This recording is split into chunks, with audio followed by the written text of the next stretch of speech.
নমস্কার, welcome to my YouTube channel.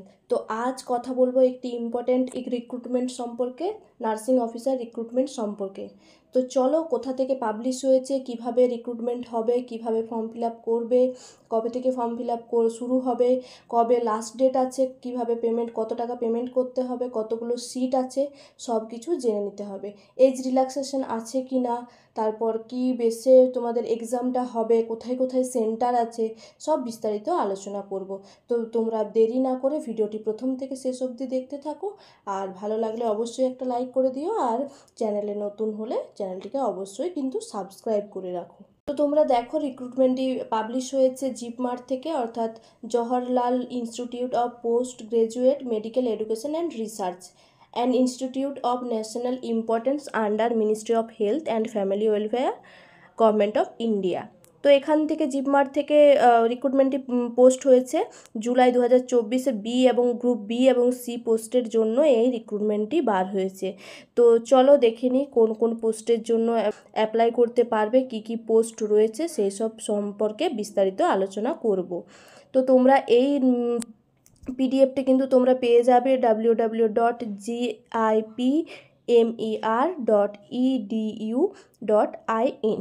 এই যে লিঙ্কটি আছে, এই লিঙ্কটা তোমাদের ডেসক্রিপশন বক্সে দিয়ে দেবো। এই লিঙ্কটিতে গেলেই কিন্তু তোমরা এই নোটিশটাও পাবে, আর ফর্ম ফিল আপও করতে পারবে, আর বিস্তারিত সব কিছু জেনে নিতেও পারবে। তারপর দেখে নিই online registration of application in 19/7/2024। তো অনলাইন অ্যাপ্লিকেশন করতে পারবে তোমরা 19/7/2024 থেকে, অর্থাৎ যেটা শুরু হয়ে গেছে জুলাইয়ের 19 তারিখ থেকে। আর online registration of application close on 19/8/2024 till 4:30 PM। তো 19/8 অর্থাৎ 19শে আগস্ট 4:30টার মধ্যে কিন্তু অনলাইন রেজিস্ট্রেশন ক্লোজ হয়ে যাবে। তো তার আগে তোমরা কিন্তু ফর্ম ফিল আপ করে নেবে, আর অ্যাপ্লিকেশন কিন্তু অলরেডি স্টার্ট হয়ে গেছে, মাথায় রেখো এটা। আর এই যে ওয়েবসাইটটা দেখছো, এই ওয়েবসাইটে গিয়েই কিন্তু তোমরা হল টিকিট ডাউনলোড করতে পারবে। হল টিকিট কিন্তু অ্যাভেলেবেল ইন্টারনেটের সাহায্যেই কিন্তু তোমরা অ্যাভেলেবেল পাবে, কোনো রকম পোস্টে কিন্তু পাঠানো হবে না। এই হল টিকিট তোমরা কিন্তু 2/9/2024-এ পাবে, অর্থাৎ 2 সেপ্টেম্বর তোমরা কিন্তু এই হল টিকিট ডাউনলোড করতে পারবে। আচ্ছা, এক্সামিনেশন ডেট এখানে দেওয়া আছে 14/9/2024, অর্থাৎ 14ই সেপ্টেম্বর কিন্তু এই এক্সামটা হবে। এবার এটা কিন্তু টোটালি অনলাইন মোডে এক্সামটা হবে, এখানে কিন্তু দেওয়াই আছে অনলাইন মোড এক্সামিনেশন। এছাড়াও স্কিল টেস্ট শিডিউল হতে পারে, সেক্ষেত্রে স্কিল টেস্ট যদি হয় সেক্ষেত্রে কিন্তু পরে আবার নোটিশ বেরোবে এবং অ্যানাউন্স করে দেওয়া হবে। এখানে কিছু ইম্পর্ট্যান্ট নোট বলেছে যে যারা যারা এই ফর্ম ফিল আপটি করবে তারা কিন্তু অবশ্যই পুরো পিডিএফটির যেখানে যা টার্ম অ্যান্ড কন্ডিশন দেওয়া আছে, এলিজিবিলিটি ক্রাইটেরিয়া দেওয়া আছে, কি কি করা যাবে, কি কি করা যাবে না, তো সেইগুলো কিন্তু তোমাদেরকে দেখে নিতে হবে। আর কিভাবে ফর্ম ফিল আপ করবে সেই সব বিষয়ে কিন্তু বিস্তারিত এই পিডিএফে দেওয়া আছে। তোমরা কিন্তু এই নোটিশটা খুব ভালো করে পড়ে নেবে, ঠিক আছে? চলো তারপরে দেখে নিই যে কি কি পোস্ট রয়েছে। গ্রুপ বি পোস্ট এবং গ্রুপ সি পোস্টের জন্য এই রিক্রুটমেন্টটা বার হয়েছে। চলো দেখে নিই কতগুলো পোস্ট আছে। তো গ্রুপ বি গ্রুপ সি যে পোস্টগুলো বেরিয়েছে তোমরা একটু দেখে নেবে কি কি পোস্ট আছে। তো এইগুলোর পোস্ট সিরিয়াল নম্বর দেওয়া আছে, পোস্ট কোড দেওয়া আছে, নেম অফ দ্য পোস্ট দেওয়া আছে, টোটাল পোস্ট এবং কাস্ট অনুযায়ী যে রিজার্ভেশনগুলো আছে সেইগুলো কিন্তু দেওয়া আছে। তো চলো আমাদের যে নার্সিং অফিসার মেন আমরা যেটা দেখতে চলেছি সেটাই আমরা দেখি ফার্স্ট। তো 14/20/24 এটা হচ্ছে আমাদের পোস্ট কোড, আর আমাদের পোস্ট হচ্ছে নার্সিং অফিসার।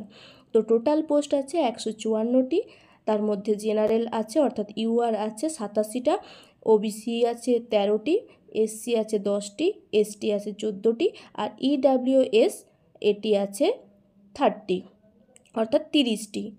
তো এই হচ্ছে আমাদের সিট সংখ্যা। তো টোটাল সিট সংখ্যা তোমরা শুনতেই পেলে যে 154টি আছে। এই 154টির পোস্টের মধ্যে কিন্তু এগুলো ডিভাইড করা আছে কোন কোন ক্যাটাগরির জন্য কতগুলো সিট আছে। এবার চলো তোমরা দেখে নাও যে এই পোস্টের জন্য কী কী ক্রাইটেরিয়া আছে। এছাড়াও তোমরা দেখে নাও কিন্তু এখানে কি কি পোস্ট আছে। দেখো এখানে কিন্তু মেডিকেল ল্যাবরেটরি টেকনোলজিস্ট, ফার্মাসিস্ট বা আদার্স টেকনিশিয়ান, অ্যাসিস্ট্যান্ট, এইসবগুলোও কিন্তু আছে। তোমরা একটু ভালোভাবে দেখে নেবে কাদের কি আছে, ঠিক আছে? চলো এরপর দেখে নিই কী কী ক্রাইটেরিয়া আছে, এই নার্সিং অফিসার পদের জন্য কী কী ক্রাইটেরিয়া আছে।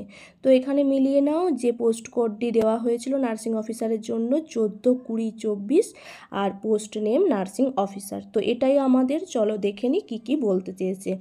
তো এসেনশিয়াল কোয়ালিফিকেশান অ্যান্ড এক্সপিরিয়েন্সের মধ্যে যারা বিএসসি নার্সিং করেছে, তো বিএসসি নার্সিংদের পাস করতে হবে ইন্ডিয়ান কোনো রেকগনাইজড ইনস্টিটিউট থেকে, ইন্ডিয়ান নার্সিং কাউন্সিলের আন্ডারে অথবা স্টেট নার্সিং কাউন্সিলের আন্ডারে হলেও কিন্তু হবে, যেগুলো হচ্ছে ইনস্টিটিউট যে কোনো রকম ইউনিভার্সিটি থেকে পাস করলেও হবে। পোস্ট বেসিক বিএসসি নার্সিং যারা করেছো তাদের ক্ষেত্রেও কিন্তু সেই একই, ইন্ডিয়ান নার্সিং কাউন্সিলের আন্ডারে যে কোনো রেকগনাইজড ইনস্টিটিউট বা ইউনিভার্সিটি থেকে পাস করলেই হবে। এছাড়াও register as nurse and midwife in state Indian nursing council, এছাড়াও কোনো রেজিস্টার নার্স যারা মিডওয়াইফ ইন স্টেট এবং ইন্ডিয়ান নার্সিং কাউন্সিলের আন্ডারে যারা রেজিস্টার নার্স আছে তারাও কিন্তু পারবে। এছাড়া জিএনএমদের ক্ষেত্রে যে টার্ম অ্যান্ড কন্ডিশনটা আছে, যারা জিএনএম করেছো জেনারেল নার্সিং অ্যান্ড মিডওয়াইফারি, তাদের কিন্তু ইন্ডিয়ান নার্সিং কাউন্সিলের আন্ডারে যে কোনো স্টেট নার্সিং কাউন্সিলের ইনস্টিটিউট বা বোর্ড বা অথবা কাউন্সিলের আন্ডারে হলেই হবে। এরপর register as nurse and midwife in state nursing council, Indian nursing council, এবং যে আমাদের রেজিস্টার নার্স আছে সেই রেজিস্টার নার্স কিন্তু অ্যাপ্লাই করতে পারবে। আর একটি দেখে নাও যেটা জিএনএমদের জন্য খুব important, 2 year experience in minimum 50 bedded hospital after acquiring the educational qualification mention above. তো 2 বছরের এক্সপিরিয়েন্স লাগবে মিনিমাম 50 বেডেড হসপিটালের থেকে। তো এখানে পে স্কেল দেখো দেওয়া আছে 44,900 অ্যান্ড এটা লেভেল পে হচ্ছে 7। আচ্ছা, এটা কিন্তু সব রকম অ্যালাউন্স নিয়ে এটা প্রায় 80,000 টাকার মতো স্যালারি তোমরা পেয়ে যাবে। এখানে এজ লিমিট দেখো দেওয়া আছে আপ টু 35 ইয়ার্স, 35 ইয়ার্সের ওপর অবধি তোমরা কিন্তু অ্যাপ্লাই করতে পারবে। তারপর দেখো এগুলো সব অন্য পোস্টের জন্য ডিটেলস দেওয়া আছে। এরপর কিন্তু এখানে কিছু এজ রিল্যাক্সেশন নিয়েও কিছু ইম্পর্টেন্ট তথ্য দেওয়া আছে। তো তোমরা যারা ফর্ম ফিল আপ করবে তারা কিন্তু অবশ্যই এগুলো দেখে নেবে। আর এখানে যে ক্যাটাগরি সম্বন্ধেও অনেক কিছু কিন্তু দেওয়া আছে, তোমরা যাদের যাদের ক্যাটাগরি আছে বা কাস্ট আছে তারা কিন্তু অবশ্যই ডিটেলসে একটু পড়ে নেবে যে কী কী ক্রাইটেরিয়া আছে। এরপর হচ্ছে যে হাউ টু অ্যাপ্লাই, তোমরা কিভাবে অ্যাপ্লাই করবে। আচ্ছা, এটা হচ্ছে অনলাইন মোডে, পুরো অ্যাপ্লাইটা অনলাইন মোডেই হবে। আর এই যে লিঙ্ক দেওয়া আছে আমি আগেই বললাম www.gipmer.edu.in, এই ওয়েবসাইটে গিয়ে কিন্তু তোমাদেরকে লগ ইন করতে হবে এবং সেখানে সেখান থেকেই অ্যাপ্লাই তোমরা করতে পারবে। এরপর হচ্ছে যে ফিজ, তো ফিজটা কত টাকা করে লাগছে একটু দেখে নাও। তো এটা তোমাদেরকে নেট ব্যাঙ্কিং অথবা ক্রেডিট কার্ড অথবা ডেবিট কার্ড, ইউপিআই এইগুলোর মাধ্যমে কিন্তু পেমেন্ট করতে পারবে, অন্য কোনোভাবে কিন্তু পেমেন্ট অ্যাকসেপ্টেড হবে না। তো এখানে দেখো ক্যাটাগরি দেওয়া আছে এবং অ্যাপ্লিকেশন ফিজও দেওয়া আছে। তো ইউআর এবং ইডাব্লিউএসের জন্য 1500 টাকা প্লাস ট্রানজ্যাকশন চার্জ লাগবে। ওবিসির জন্য 1500 টাকা, এর সাথে ট্রানজ্যাকশন চার্জ লাগবে। এসসি এবং এসটি এর জন্য 1200 টাকা, এর সাথে ট্রানজ্যাকশন চার্জ লাগবে। আচ্ছা, এরপর হচ্ছে যে পিডাব্লিউবিডি, এসব ক্ষেত্রে কিন্তু অ্যাটেম্পট ফর অ্যাপ্লিকেশন ফিজ। এরপর কিছু জেনারেল ইনস্ট্রাকশন দেওয়া আছে, এগুলো তোমরা কিন্তু ফলো করবে, একটু দেখে নেবে। এর সাথে দেখো কিভাবে তোমাদেরকে কিন্তু ফটো এবং সিগনেচার আপলোড করতে হবে, কতটা কি সাইজের লাগবে, কতটা কোন ফরম্যাটে আপলোড করতে হবে সেগুলো কিন্তু এখানে দেওয়া আছে। তো সেইগুলো দেখে নেবে। পাসপোর্ট সাইজটা তোমরা কিভাবে আপলোড করবে সেইটাও কিন্তু দেওয়া আছে। তো এই রকমভাবে প্লেকার্ডের মাধ্যমে তোমরা কিভাবে ফটোটাকে আপলোড করবে সেই ছবিটাও কিন্তু এখানে দেওয়া আছে। তো চলো আরও নিচের দিকে দেখে নিই কোথায় কোথায় এক্সাম সিটিজগুলো আমাদের রিটেন এক্সামের জন্য আমাদের সেন্টার কোথায় কোথায় আছে। এই যে এখানে দেখো এতগুলো সেন্টার দেওয়া আছে পুরো ইন্ডিয়ার মধ্যে, তার মধ্যে আমাদের কিন্তু কলকাতা, শুধুমাত্র কলকাতাতেই সেন্টার আছে, আর কোথাও কিন্তু নেই। তা বাদ দিয়ে সব যেগুলো আছে সেগুলো অল ইন্ডিয়ার মধ্যে আছে, কিন্তু আমাদের ওয়েস্ট বেঙ্গলের মধ্যে শুধু কলকাতায় সেন্টার আছে। এরপর দেখো হল টিকিট কালেকশন, আগেই বললাম যে হল টিকিট কালেকশন যে ডেট দেওয়া আছে সেই দিনেই কিন্তু পারবে, আর যখন এটি হল টিকিট পাওয়া যাবে তখন আরও পরে জানিয়ে দেব। এরপর তোমরা কি কি করতে পারবে কি কি করতে পারবে না সেইগুলো কিন্তু এখানে দেওয়া আছে, ডুজ অ্যান্ড ডোন্ট, তোমরা কি কি করতে পারবে আর কি কি করতে পারবে না। তোমরা কিন্তু অবশ্যই এটি একটু ডিটেলসে পড়ে নিও। এরপরে দেখো কিভাবে এক্সামের কিভাবে নেগেটিভ মার্কিং আছে কি নেই সেটা একটু জেনে নাও। তো একটি কোশ্চেনের অ্যান্সার দিলে তোমরা সেখানে 4 নাম্বার পাবে, আর যদি ভুল হয় সেক্ষেত্রে কিন্তু সেটি -1 হয়ে যাবে। এই হচ্ছে এখানে দেখো ভালোভাবে পয়েন্টিং করে দেওয়া আছে কিভাবে কি মার্কস তোমরা পাবে।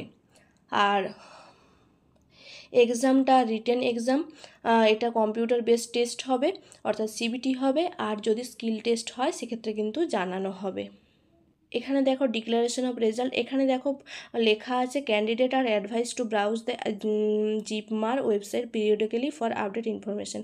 তোমাদেরকে এই জিপমার ওয়েবসাইট মাঝে মাঝে খুলে দেখার জন্য বলা হয়েছে, বা সাইটটা ভিজিট করার জন্য বলা হয়েছে, যাতে তোমরা আপডেটেড ইনফরমেশনগুলো আগে থেকে পেয়ে যাও। তো তারপর দেখো এখানে অনেক কিছু দেওয়া আছে, অনেক ইনফরমেশন দেওয়া আছে, ইম্পর্টেন্ট নোটস দেওয়া আছে, এখানে অনেক রকমের প্রোফর্মা দেওয়া আছে, যেসব ফর্ম ফিল আপ অনুযায়ী প্রোফর্মা কিছু কিছু দেওয়া আছে। তো তোমরা এগুলো একটু ফলো করে নেবে আর দেখে নেবে যে ফর্ম ফিল আপ করার সময় কি কি তোমাদের লাগছে বা কি কি লাগছে না। আর এখানে দেখো কাস্ট অনুযায়ী যাদের যা কাস্ট সার্টিফিকেট আছে সেই অনুযায়ী কিন্তু কিছু প্রোফর্মা দেওয়া আছে, সেগুলো কিন্তু তোমাদেরকে ফর্ম ফিল আপ করে অবশ্যই জমা দিতে হবে যাদের কাস্ট আছে। এছাড়াও যাদের ডিসেবিলিটি সার্টিফিকেট আছে সেক্ষেত্রেও কিন্তু একটা ফর্মেট দেওয়া আছে, সেই ফর্মেটটা কিন্তু তোমাদেরকে ফর্মটা ফিল আপ করে তোমাদেরকে এই ফর্মটা ফিল আপ করতে হবে তোমাদেরকে। এর যারা গভর্নমেন্ট সার্ভেন্ট আছো, অর্থাৎ যারা গভর্নমেন্টের কাজ করছো, তাদের কিন্তু একটি ফর্মেট দেওয়া আছে, সেই ফর্মেটটা ফিল আপ করতে হবে। এছাড়াও যারা এক্স সার্ভিসম্যান আছে তাদের ক্ষেত্রেও কিন্তু একটি সার্টিফিকেট জমা দিতে হবে। এছাড়াও আরও দেখো অনেক রকমের রুলস দেওয়া আছে, এক্স সার্ভিসম্যান কোটা দেওয়া আছে, সেগুলো কিন্তু তোমরা যারা এক্স সার্ভিসম্যান থেকে করছো তাদেরকে কিন্তু এগুলো ফর্ম ফিল আপ করে জমা দিতে হবে। দেখো যদি তোমাদের কোনো কারণে ফর্ম ফিল আপ করার সময় পেমেন্ট ফেলিওর হয় সেক্ষেত্রে কিন্তু নিচে একটা কন্ট্যাক্ট নাম্বার দেওয়া আছে বা ইমেল দেওয়া আছে, সেই ইমেল অথবা কন্ট্যাক্ট নাম্বারে কিন্তু তোমরা যোগাযোগ করতে পারো, সেক্ষেত্রে কিন্তু তোমরা যোগাযোগ করতে পারবে, ঠিক আছে। তো এই হচ্ছে আজকের নোটিশটি বিস্তারিত আলোচনা। দেখবে এখানে অনেক কিছু দেওয়া আছে, অনেক বিস্তারিত আলোচনা করা আছে, পাই টু পাই সব একদম স্টেপ ওয়াইজ দেওয়া আছে, কিভাবে কি করবে, কিভাবে একদম ডিটেলসে কি কি করতে হবে, কি কি করতে হবে না, কোন কাস্টের জন্য কি কি ডকুমেন্ট লাগবে, যা সব কিছু এখানে কিন্তু দেওয়া আছে এবং ডিটেলসে বলা আছে। তোমরা কিন্তু অবশ্যই যার যে সার্টিফিকেট আছে বা যে সার্টিফিকেট তোমরা রেখেছো সেইগুলো কিন্তু অবশ্যই দেখে নেবে কোথায় কি বলেছে, এখান থেকে কিন্তু সব কিছু ডিটেলসে বলা আছে। তো তোমরা অবশ্যই কিন্তু ফর্মটি ফিল আপ করো আর ভালোভাবে পড়াশোনা শুরু করে দাও। তোমরা অবশ্যই এটার স্যালারি কিন্তু তোমরা জেনে নাও, 80,000 টাকা পার মান্থ স্যালারি কিন্তু তোমরা পেয়ে যাবে। তোমাদের যত অ্যালাউন্স আছে সেই অ্যালাউন্সগুলো মিলিয়ে কিন্তু তোমরা 80,000 টাকার কাছাকাছি স্যালারি পাবে। তো তাই বলছি তোমরা খুব তাড়াতাড়ি ফর্মটা ফিল আপ করে নাও আর এক্সামের জন্য রেডি হয়ে যাও। তো আজকে এইটুকুই, ধন্যবাদ।